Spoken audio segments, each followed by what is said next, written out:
If you're not familiar with Land Rover, just imagine a Jeep born to a really wealthy family. And like people with money, they usually get the best seats. Land Rover calls it stadium seating.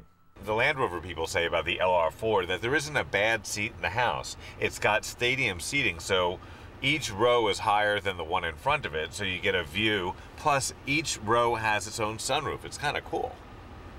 Okay, the LR4 comes standard with 3 sunroofs, so each seating row in the vehicle has its own sunroof, and boy, that really opens up the feeling of the vehicle when you're sitting there, and every row has its own kind of window to look up.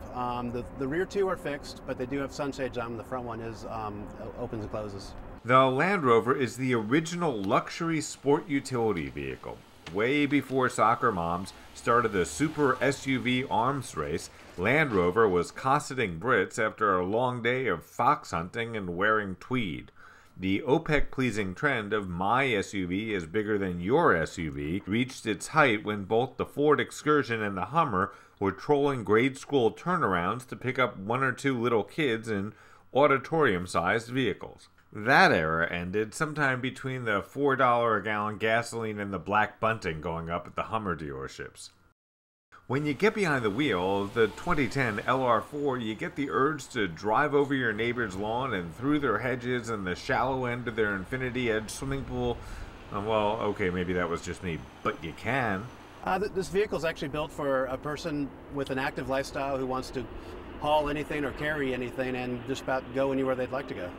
The LR4 is really designed for people who want to cross hill and dale. By the way, a dale is a valley. I never knew that.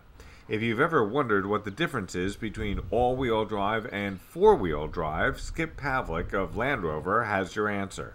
Yeah, there's a big difference, and the LR4 comes with a 2-speed transfer case. What that means, it has a low gear and a high gear.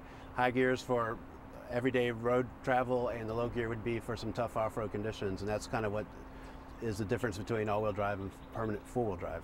You can also get this vehicle to lower itself a couple of inches to make it easier to get in and out. That's convenient for small kids, small adults, and girls in small skirts who don't want to pull a Britney Spears when getting in or out of their vehicle. The LR4 even has this sort of dial-a-terrain knob that has a picture of a cactus for sand, a snowflake for snow, a pine tree for mountains, and some other choices, but no juice box or shopping mall, which is probably more appropriate for the way in which most of these supremely capable vehicles will be used.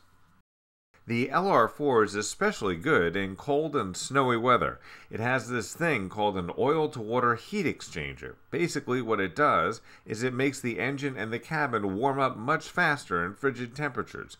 Also, there's a very thin gold thread heating element in the windscreen, as they call it.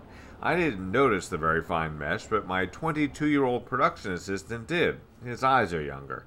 Then again, most 22-year-olds can't afford this vehicle, so There's also a max defrost button that not only fires up the heated windscreen and rear window, but warms up the side mirrors and side windows.